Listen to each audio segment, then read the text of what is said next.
welcome back, everybody, and welcome for those that are just joining, just joining now, to our second session on day 4 of the IPI Virtual World Congress. And I'll just say quickly that we are running every Tuesday and Thursday afternoon through October 10th. So just check out the program and drop in, you know, when there's something on that is, well, everything is very interesting, but what suits here. So for today, we're really looking at like the big challenges for journalism. We've called it our Big Challenges Thursday.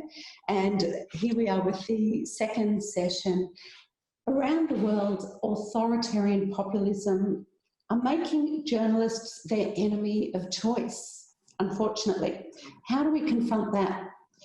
And we're here now with some frontline insights as Anya Schiffrin from the Columbian School of International and Public Affairs will lead this conversation.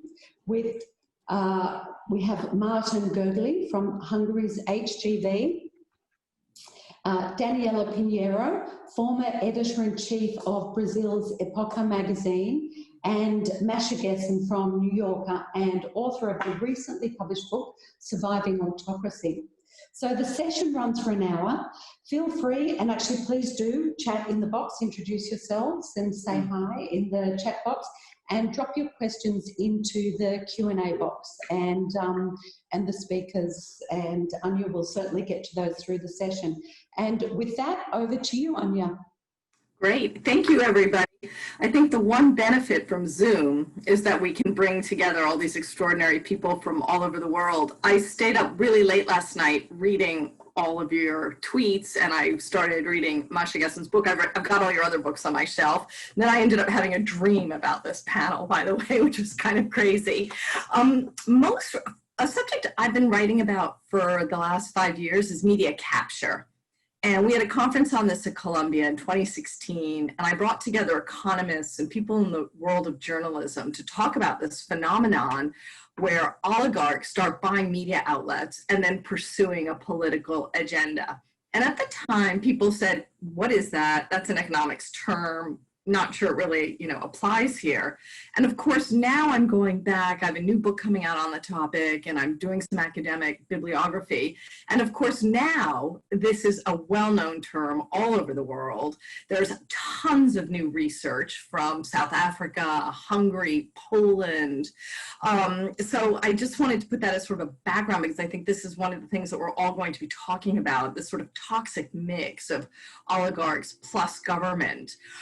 And what I also wanted to ask, I wanted to just kick off with, you know, I'm loving this book, Masha Gessen. I also read the one on the bombers, and, you know, some of you are at the end of the future, you know, whatever. I'm bad at introductions. But what I wanted to ask was, I was struck by your point, and it reminded me a little bit of Robert Paxton's work on fascism. You talk about the Hungarian intellectual who said there's sort of phases. There's, I think it's autocratic attempt, breakthrough, and consolidation.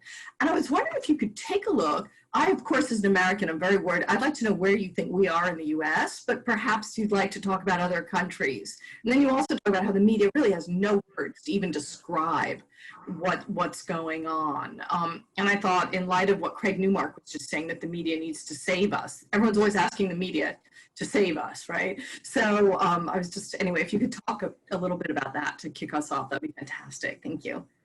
So thank you for that question, and I'm sure Márton will find this somewhat amusing, but I've been very influenced in the last few years by the work of a Hungarian sociologist and political theorist named Bálint Magyar, who had this insight a number of years ago that we needed a new language or a different language to describe the political events that we're witnessing. And in particular, what the work of his that I was using in this latest book, in Surviving Autocracy, has to do with his insight that in 1989, when the Soviet Empire collapsed, we started using the language of liberal democracy to describe what was going on there. And it for two reasons. One is that was just the assumption. Liberal to happen there, like else would the end of history. The other was that that's the language of political science, right? And that to me is a much more interesting point, right? That these are the terms, you know, freedom of the media, individual rights, freedom of assembly, free and fair elections. These are the terms and the measures that we use to describe what we're looking at. If we're looking to something at something that is not best described by taking those measures, then we're not describing, you know, what we're looking at, right? And so he said, let's use a different kind of language. And he has this wonderful 1,000-page book that just came out that proposes a really detailed taxonomy of autocratic transformations in Eastern and Central Europe. So at first I thought, well, wouldn't it be poetic justice to take that and try to apply it to the United States? And then it actually fit much better than I had assumed it would, right? And there were certain things that shines light on that we are not used to problematizing in the United States. You know, we're not used to problematizing, for example, a monopoly on political power, right? Meaning when the houses of Congress and the White House are in the hands of a single party. Something that when we look at other countries, we think is problematic. But in the two-party system that we have in the United States, we think perfectly normal. And in this model, it actually raises a red flag. So using that model, getting attention, Magyar has 3 stages of democracy that he has observed: autocratic attempt, autocratic breakthrough, autocratic action. Autocratic attempt is when you have somebody like Donald Trump who used the normal electoral system, you know, in the way that is currently constituted. It was constituted in 2016, hugely problematic, but had served us well enough up to a point, used it to run for autocrat and succeeded. And autocratic breakthrough will happen when we can no longer reverse the autocratic attempt through electoral means. And that often happens during the second term of an autocrat in a country where the system is transformed enough that you can go through the motions of an election, but it will not actually have systemic consequences. It will not actually lead to a change of power. Now, we may already be there. And I would actually broaden that definition a little bit to say that I think an autocratic, the period of autocratic attempt in the United States will end when we can no longer reverse it through institutional means. So for us, it may be the election, it may ultimately be the courts. Right? But when those attempts, when those tools are exhausted, as we have exhausted, for example, the tool of impeachment, then we're in the autocratic breakthrough stage. And we're close to that. Like we're in that key period right now. That's really worrisome. And I must say, it reminds me so much of Paxton and his work, Anatomy of Fascism, where it really talks about how at different phases, you have different kinds of supporters, right? So in the beginning, you may have your T.S. Eliots and your poets who sort of enjoy the artistic, visionary, national spirit. Then later on, you may get your business people jumping on for selfish reasons we've seen in the United States. So it's the base of support is always evolving. I think that, I mean, obviously lots of criticism of the media, but I also think it can be made and has been made, but I do think that in many places, journalists are really sort of on the edge and holding out as possible. I didn't know, Masha, if you wanted to talk about that before we turn to Daniela and hear a little bit about Brazil. So, in the United States, as we know, there's good news and bad news about the media. And I think, I mean, it's an extraordinary experiment that we're observing. Certainly the strongest, wealthiest, most vibrant media in the world, I think, confronted with an aspiring autocrat. And again, Magyar's idea that I find very useful is that he talks about not so much media, the takeover of media as domination of the information sphere. Right? So it's a little bit wider than media, and it's also a question of domination rather than outright ownership or outright censorship. And we have seen Donald Trump be really innovative in the way that he dominates the information sphere, but it's certainly the best description. And I think it's important for us to understand that while we have a lot of resources still, and our biggest resource, of course, is the media audience in the United States, which still, the largest part of the media audience in the United States still is routinely exposed to opinions that it doesn't share, right? It still inhabits a healthy public sphere. A very, very large minority inhabits a completely unified information sphere, but a small majority inhabits a varied one. But Donald Trump dominates that one as well. And I think what's important to understand is that there's no good way to cover Donald Trump. There's no way to cover this presidency without contributing to the damage that he's doing. Every time we report on a Trumpian tweet, and we don't have a choice about reporting on that, right? Because they have real life consequences. Every time we report on a nonsensical statement that still has real life consequences, we're contributing to the damage. So the question I think we need to ask ourselves is, how do we minimize the damage? How do we take a harm reduction approach to this presidency? And I have some ideas about how to take that approach, but the biggest is reframe the mission to think about harm reduction. That's really powerful. Daniela, I think in some ways the experience of Brazil is so similar. Can you talk a little bit about what's happening in Brazil? And of course your story is, which is written. Yeah, I think for the American audience, it's so easy to replace Trump for Bolsonaro, but thinking about a more perverse person and someone who is there to disrupt everything. And but these people, they have a script, right? They're not doing this like randomly. They have the same script, which is undermine women, undermine the media, and create this, you know, invisible enemies. And I think the way the media in Brazil is dealing with that, and we should have learned something from the US, because Trump is there like he was there like 2 years before Bolsonaro. So, but I think I have the impression that we've learned anything. And in my case, you mentioned my case, it's absolutely linked to this new environment in Brazil, in the media industry. I was the first woman appointed as editor-in-chief of a political magazine there, and I was the first one to be kicked out, of course. And because we published a story about Bolsonaro's daughter-in-law. She's a coach, and she begins to charge her sessions 3 times more after she add her Bolsonaro's surname into her name. And she's a public person because she had like almost 200,000 followers on Instagram. Anyways, this piece was discussed during 2 months in our editorial board.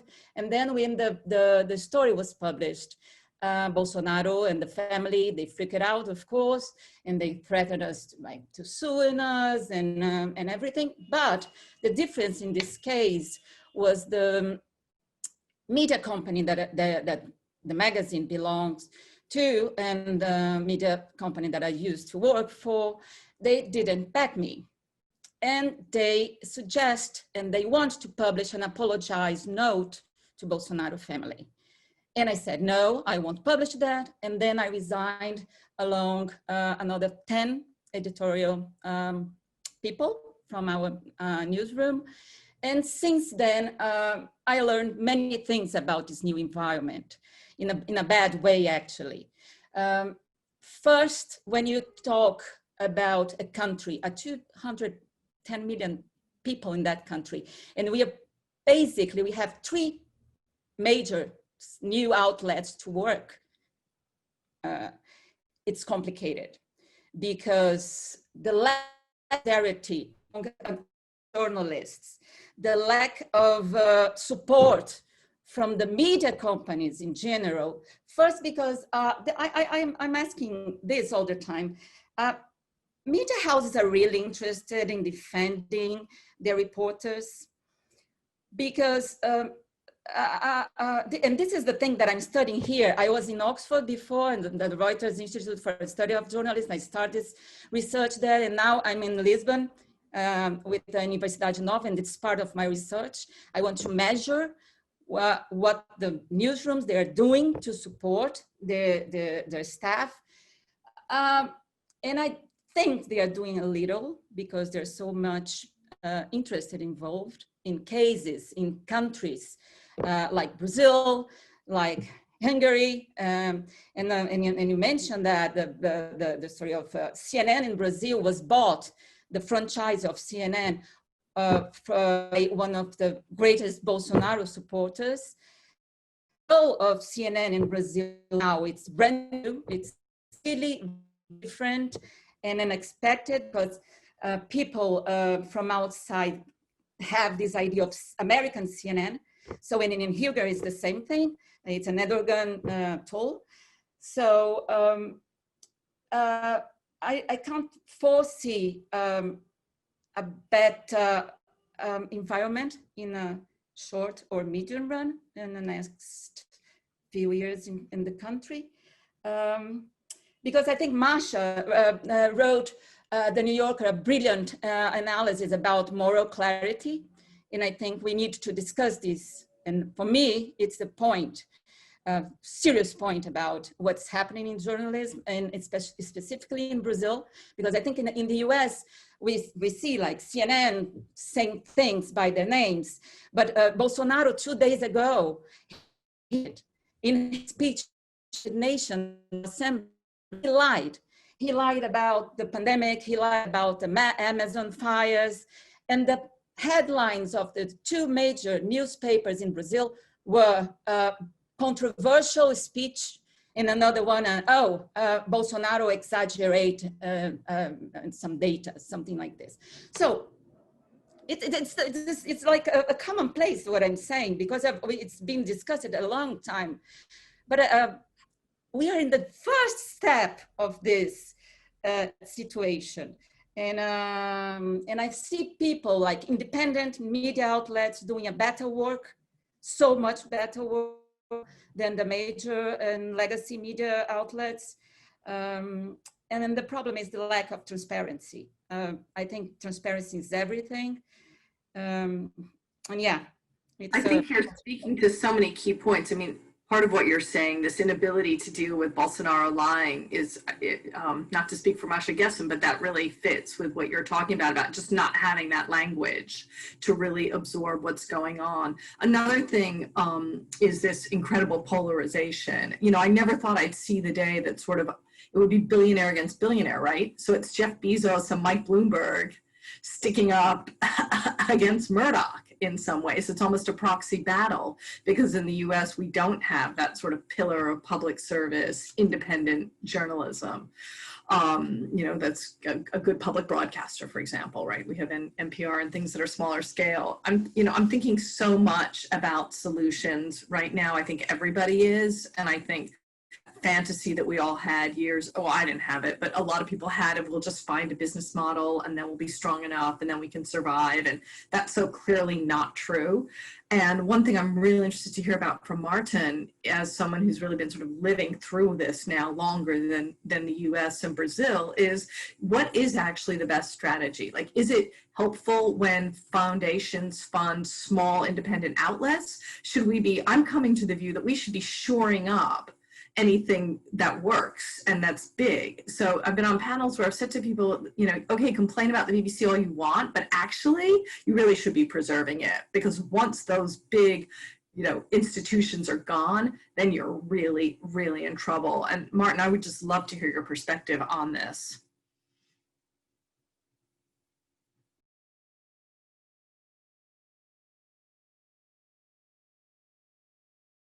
Márton, can you please unmute?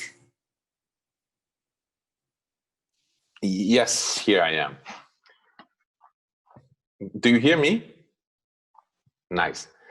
So learn to be worried about the dinosaurs. I call big media houses dinosaurs because, you know, they are slowly moving, and we talk a lot about them being endangered, somehow a species which is not valid anymore.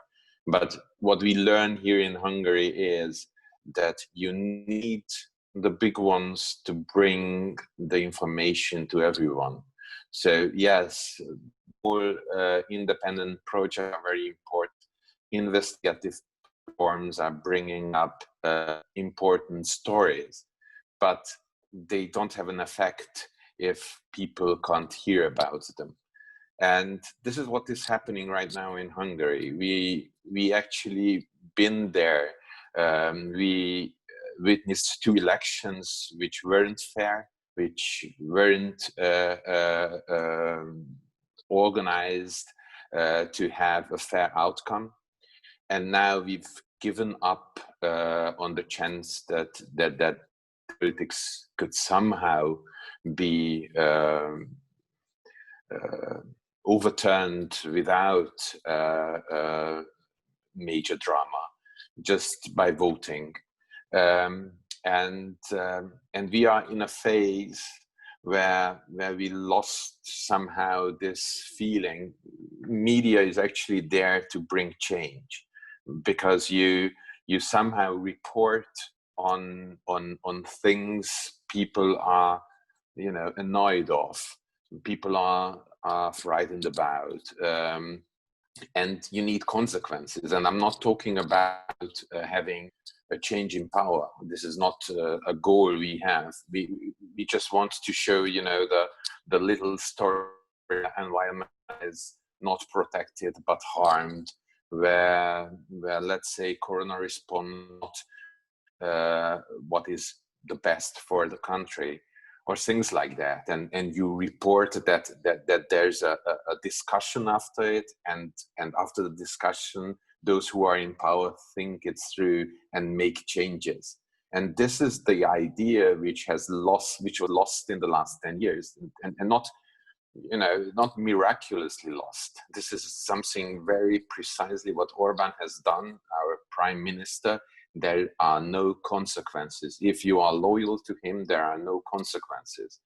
And to work for a media outlet which sees that anything you do, there are no consequences.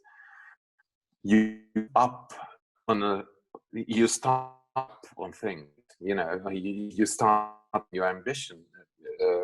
Sources start to give up on telling you stories because they take personal risk. There are no outcome. So you end up in a very lame situation where you don't know what to and how to go, because the main focus of your job isn't there anymore. And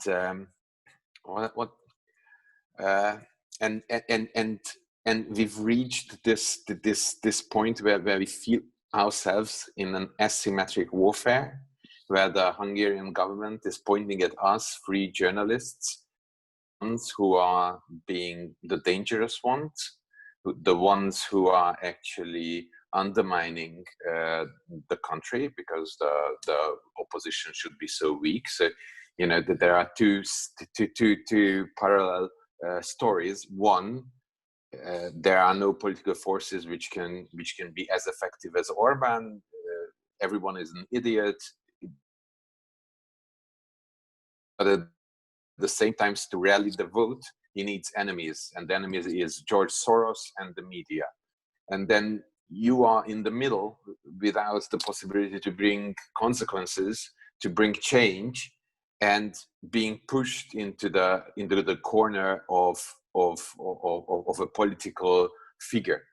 And this is what I call an asymmetric warfare, because we have to stick to our profession. We have to see, although there's no real outcome what we see in our job, and this is horrifying. I thought that was so interesting because it is that you're capturing exactly that sort of deer in the headlights, which Masha Gessen alluded to. I agree with you. You know, the first year of Trump, all the journalists said, "But wait a minute, we're doing what we were supposed to do. We're exposing all the corruption, right? We're writing about the kinds of stories Daniela is talking about, and yet nothing's happening." We're so used to the idea that we just do our bit, put that information out there, and then people will respond. I didn't know if, I would love you all to sort of talk amongst yourselves, and there's also some interesting questions. Did anybody want to respond to what, some of these points that Márton has just made? Masha, Daniela? Yeah. Sorry, Masha. Go ahead. Because I want to build something what Márton said. It's self-censorship that I think it's worse than censorship, and I feel that so this thing in so vividly way in Brazil right now, because journalists, because they don't have the proper support from their outlets, they're alone, hopeless. So and then you do the math. Is it worth to to write about these things and getting to like so much trouble alone? In my case, they published, Bolsonaro supporter published a picture of my 9-year-old daughter on Twitter. I got more than 800 direct message, public message, saying like terrible names. And I think we can't normalize that because my female friends, they're normalizing being called whores and, bitches and blah, blah, blah. We can't normalize that. I don't accept that. So, and this is nothing happened because I think it's gonna, the media outlets, for example, should be fighting to change the law. In Brazil, threats are not crime. So every time you go to the legal department and in the news outlets, they said, "Oh, okay, but did they tell you they are going to kill you?" No, but they published the picture of my reporter's house with his address, saying this is the idiot who wrote this piece about blah, blah. So what should we do? Should we wait for something terrible to happen to have a martyr before doing something? So I think the point is we should be organized to change the law, because these people, they should respond these things in the court, or when we touch their pockets, it's something like this, or like huge fees, huge fines. But it's hard to do this like a journalist, as an individual, right? So I think censorship is one of the things that's most in this new momentum in our countries. Thank you. That was super powerful. I want to pick up on a couple of points, and I think to me that that's sort of the point of the disconnect between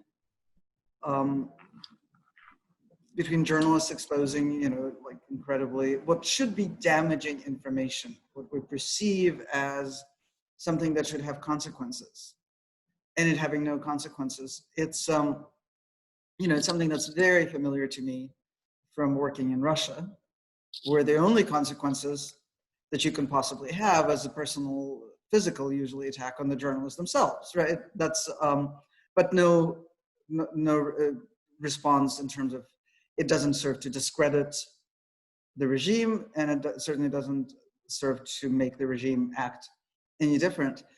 And I mean, I think watch the sense of completely sinking helplessness, the protests in Belarus, right?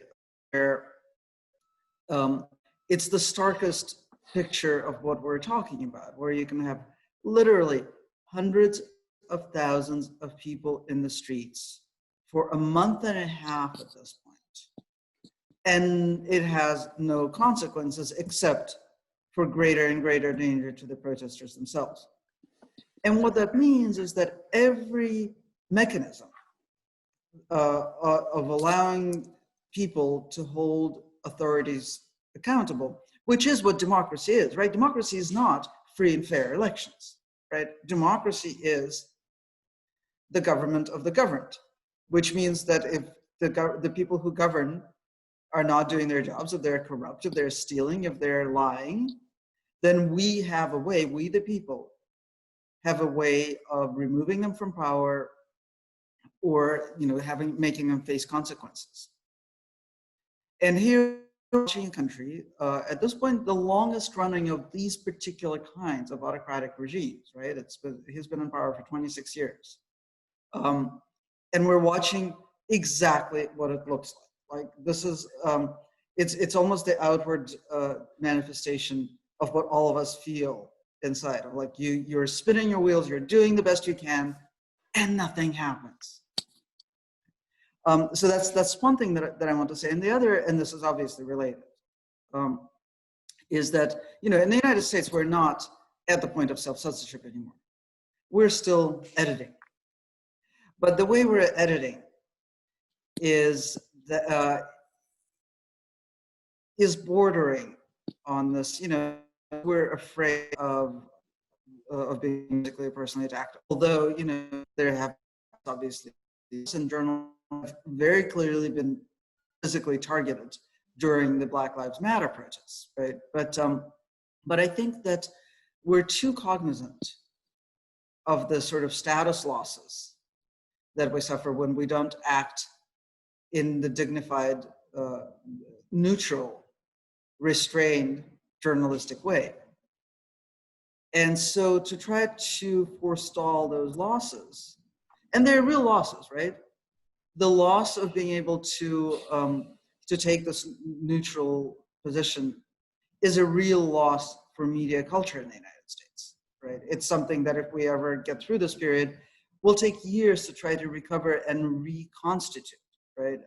So I'm not being glib about the reluctance to give it up, but in this desire to not give it up, but to not suffer this loss, we do things like refuse to call Trump's lies lies, which actually means continually raising the plank, or raising the bar for lies, right? We're not going to call just like a casual lie. It has to be a real whopper lie. And the same with the racist. Like, we're not going to use the word racist if he just says something, you know, that he says every day, which he literally every day makes a racist statement. He has to say something really, truly egregious, like tell 4 congresswomen of color that they should go back where they came from. Then finally, the mainstream media, such as National Public Radio, will take that weapon out of its sheath and say, you know, okay, yes, okay, now we're going to call you racist. And everything else gets normalized. And that's a kind of, you know, we're suffering a kind of institutional loss and getting into this habit of exercising restraint, where restraint shouldn't be exercised. And that's a step before self-censorship. Really powerful. I think you're absolutely right. There's so many good questions and unfortunately sad stories. So we're hearing about Ecuador and all the problems they had there under Correa. Absolutely. People are asking also about Hungary and audiences. Daniela, did your readers sympathize? Did they come out? Are people supportive of the government situation? Position? Is there any sympathy for journalists? And then, of course, people want solutions. So I don't know if anybody would like to take any of this, please. Well, you know, it's really hard in Hungary. Sometimes we say that it is to work for the last remaining independent media houses, you have to be an idealist or stupid. Both are not really the best options for neutral journalism, I think. If I want to be optimistic, there's some signs. We at HVG, which is the #1 weekly in Hungary, introduced a paywall, which wasn't something the Hungarian audience was used to. no political news portals had paywalls, and now we have quite some subscribers. It means that there's a new chance that we can somehow stabilize our finances. The Orban government is like the lions on the savannah. They always take the weakest zebra out, and you know, the number of zebras are declining. I worked for Népszabadság, which was the leading daily newspaper in 2016 and was shut down. So they are systematically trying to weaken every media house and step by step to turn them or shut them down. The thing that we are now quite successful in online subscriptions is giving us hope that we can survive. But on the other hand, one of our main competitors, Index, which was the #1 news portal, just fell this summer, and our dear colleagues who were brave and really, you know, they showed enormous bravery as they walked out of their newsroom in summer, are now starting a new online platform. But I'm always, you know, remembered of the figures we had after Népszabadság. Népszabadság was a newspaper, and we were able to see how many new subscribers the remaining newspapers have after our newspaper was gone. And only 1/4 of our readership went to buy news media on a regular basis. It meant that 3/4 of our readership lost faith in daily newspaper reading, in daily newspaper buying, and they stopped paying for content. So it means that Index fell, and now our brave colleagues are building up a new one, but it's going to be smaller.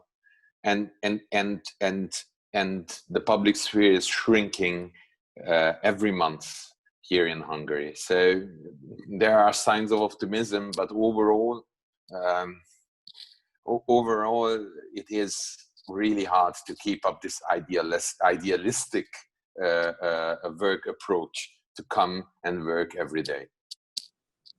I'll just chime in here and point out that think of all the authoritarian regimes where they've allowed a few alternative small ones to exist because they don't do any harm anyway, right? Nobody's paying attention to them. I see I see you all nodding because you know exactly what I'm talking about.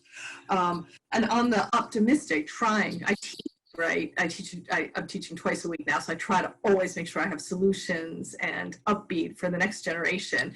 I just want to point out, I had an interesting conversation with Taylor Owen last week about how Canada is updating their hate speech laws. So Daniela, that may be something, you know, if to look at in the future. I think I saw both Daniela and Masha nodding, and I was wondering if either of you in and follow up on anything Márton was saying. You know, I would like to actually take us in a much more radical direction. You know, here we are talking about the problems that are basically inherent and inevitable if you leave one of the 4 branches of the democratic structure up to profit-driven corporations to, you know, design and manage. And I think that, you know, we're talking about 2 very different things at the same time, right? And I just want to make it explicit. So we're talking about the defensive game that the media play under autocrats. And we know that we always lose, right? We can lose less catastrophically, we can lose more catastrophically, we always lose. The media can simply not stand up to an autocrat because we're trying to play chess and they're just, you know, sweeping the figures off the board. And then there's the what happens after. autocracies end because everything ends. Right? So it really depresses me to think that in the after Orban, after Putin, whatever the after is, right? That we're going to be cobbling together these advertising-driven models and hope that it works out better the next time. It won't. Right? We don't ask our, the houses of parliament to rent out space in their buildings to keep themselves going. We don't, depend on tours of the White House to support the presidency. Why do we depend on advertisers using the media as vehicles for profit making, whether we're talking about social networks or traditional print media or television or YouTube or whatever it is that's that is delivering information and maintaining our public sphere? All of those things are working by renting out space to someone else to keep themselves going. And that's unworkable. That can't be what our democracy depends on. It can weird act at some places, as long as it did, as well. But it is a crazy way to do democratic structure. And what we need to be thinking about and talking about in congresses like this is, what's it going to be like when we're reinventing democracies? And I hope it's going to be completely different. So I guess we know that in periods of political transition, you always have a huge flowering of media outlets. And I have a whole list of them in the introduction to my book, Global Muckraking. So Indonesia after Suharto, Ghana after Jerry Rawlings, France after World War II, Spain after Franco died. So you do always get that flowering. And Masha, you're absolutely right that then they don't survive and they consolidate. So I think we will see that flowering. Personally, I'm very excited about Australia and the copyright decision for Google and Facebook and what France is doing. So I think that taxing and demanding revenues from Google and Facebook are a must. Yesterday, I heard Steve Waldman talking about his idea of turning a lot of the newspapers in the US into nonprofits. Victor Pickard is also writing about, can we get libraries, universities to take them on?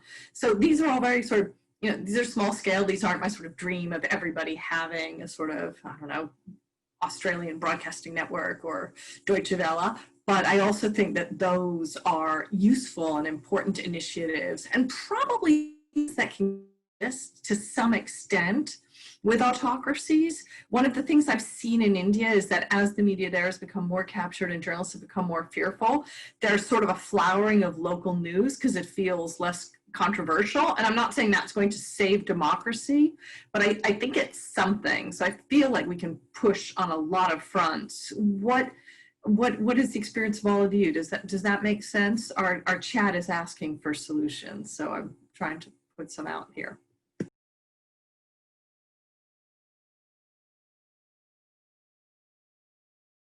I'll just quickly respond to the idea that there's a flowering even under autocracy. I mean, I was a working journalist in Russia for the first 14 years of Putin.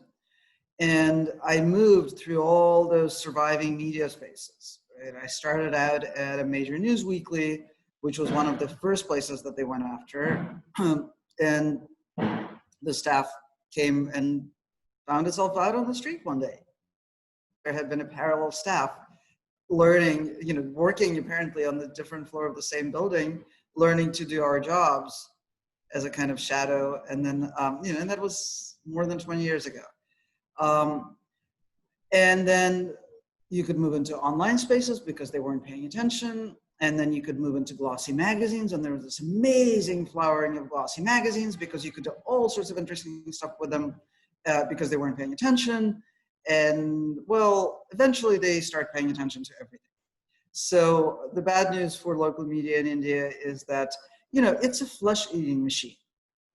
Anything that is alive is going to get gobbled up.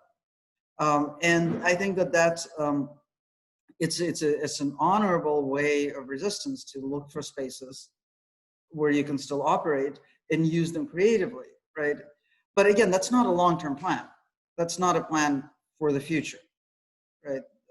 And we have to have really plan. And yes, I think those nonprofit models, but like I would go bigger. I would say, you know, and I think Victor Pickard is writing about that, right? It's not just a nonprofit model. It's think about the media as a public utility. You know, think about it as our drinking water. You don't leave drinking water unless, you know, you're in Flint, Michigan, up to a profit-making corporation. And it is a crime to give people poisoned water, right? And if we have toxins in our water, we take emergency measures. And we realize just how dangerous it is to our society to be drinking, you know, from the poisoned well.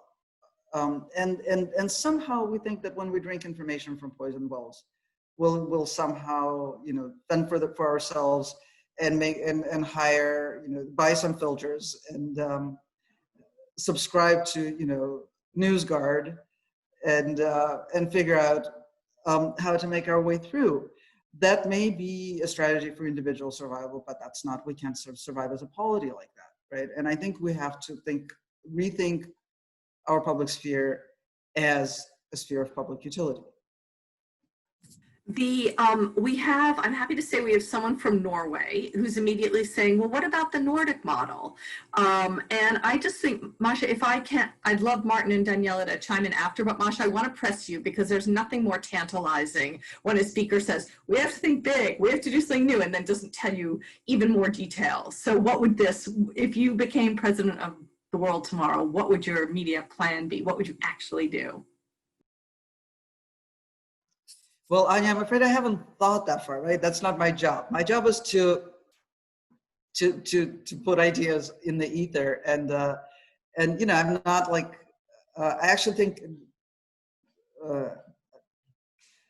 it's something that journalists encounter a lot, especially in these autocracies. I know that you're not asking the spirit at all, but there's that, you know, what's your positive agenda? Like all you do is criticize. No, that is all we do, right? That's my job. Right, so I don't have a blueprint. I do have this idea that we have to think of the media as public utilities.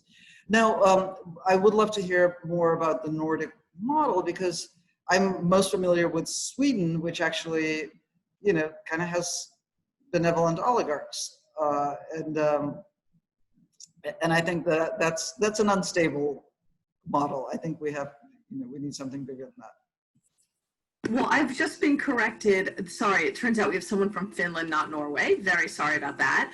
I was actually in Norway last year talking to people who were updating how the government, they were doing a white paper on the government funding for media. And obviously Norway has lots of oil money, so they've been able to do all kinds of things.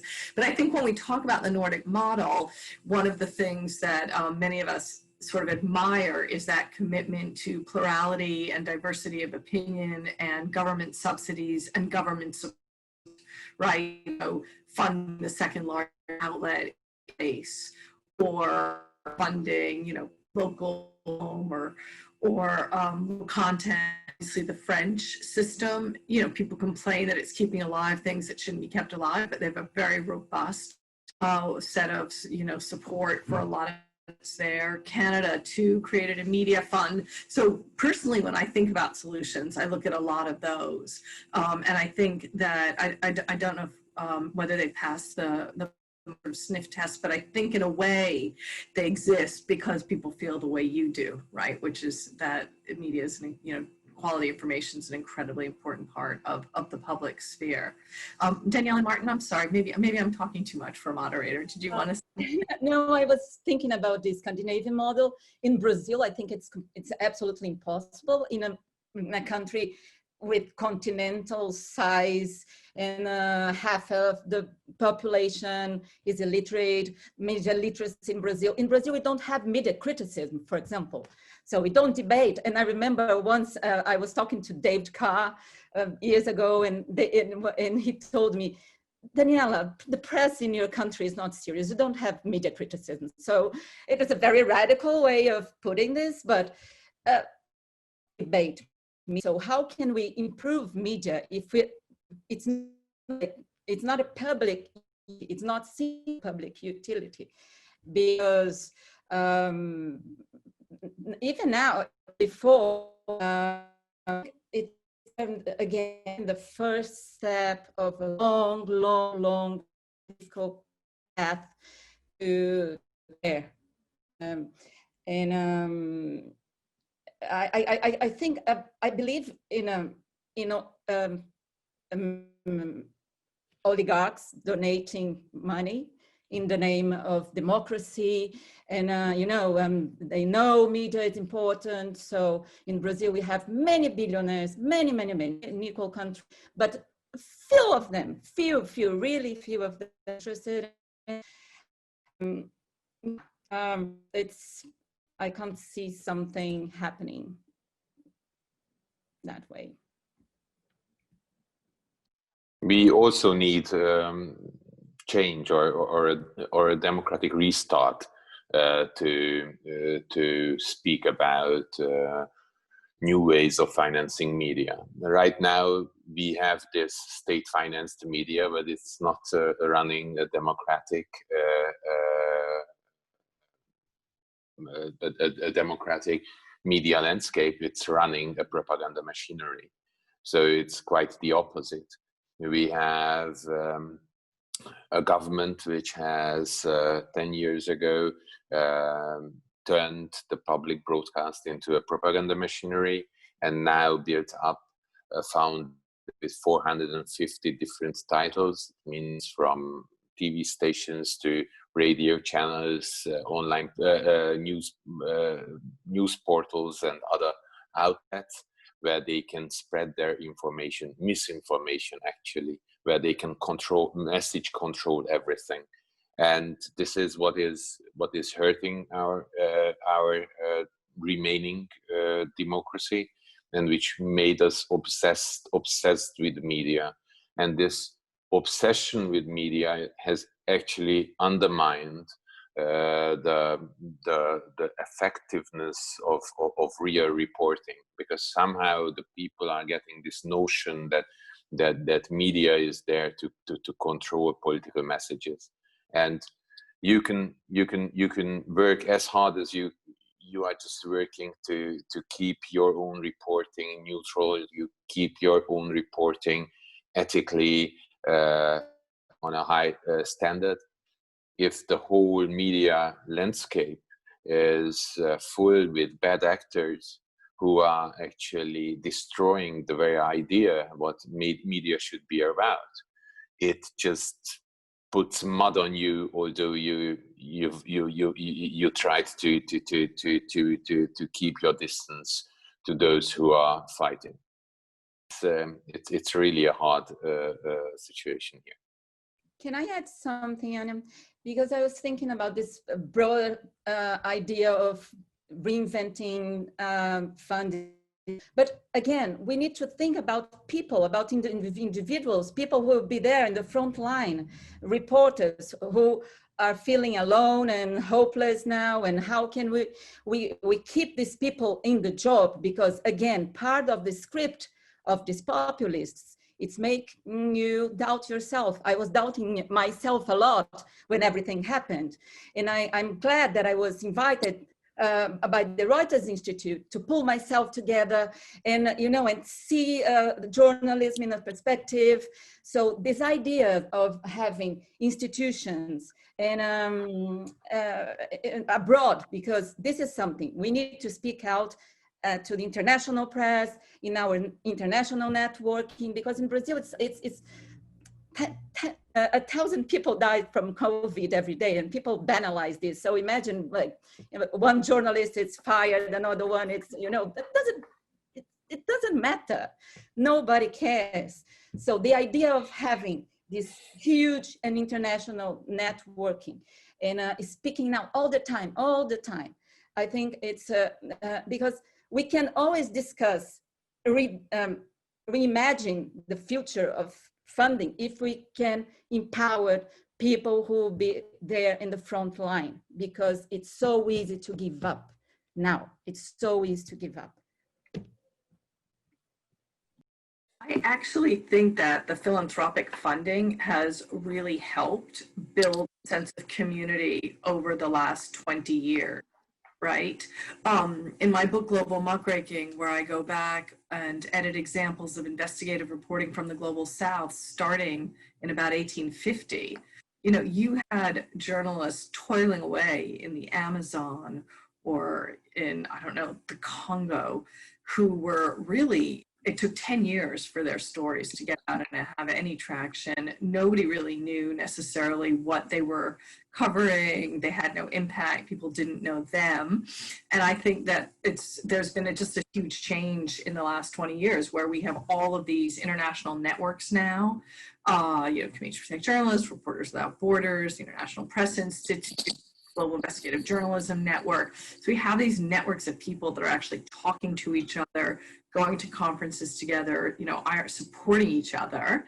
And it may not seem like a lot now, but for me, when I think about when I first started researching African journalism 15 years ago, it's actually a sea change. You know, ICIJ just put out another huge set of articles this week on money laundering and tax avoidance. So I do think, trying to end on a cheerful note, that there's a network that's much bigger than anything is. I mean, obviously in the 19th century, journalists did influence each other and there were clearly global ideas that spread. But I think right now we can think about organizations like IPI and conferences like this. So just want to thank everybody, really interesting audience, a panel to dream of, you know, pre-pandemic, getting on all your calendars would have been impossible. Meeting someplace would have been tough. So really, really honored to have been given this opportunity to meet you all, and we'll continue following your work and hopefully staying in touch. Oh my goodness, I see Miklas Harashis here. I mean, what an audience. Wow. Okay, so I will close out and thank you very much for everybody. Okay. Thank you. Thank you. Thank you. And thank you so much, Anya, for, you know, really superbly steering the conversation. And, you know, I just want to sort of pick up also on what Daniela said, because I think it is an optimistic note to end on, that, you know, I mean, journalists do need to feel supported, and editors, you know, who are working in these circumstances. And I think the IPI global network of editors and journalists really understands the importance of the role that it plays in that way. So thank you, all of you, for the conversation. I think really kind of getting this kind of like clear understanding of the challenge is such an important starting point, or you know, at any point, you know, where we're trying to find the solutions. And you know, part of that, of course, is understanding how to do our job without causing more damage. And of course, as Masha said, thinking about what's next. And, you know, it was such a powerful and important conversation. I really want to thank you all. Thank you, Anya. Thank you, Márton, Daniela, and Masha. And that's it for today.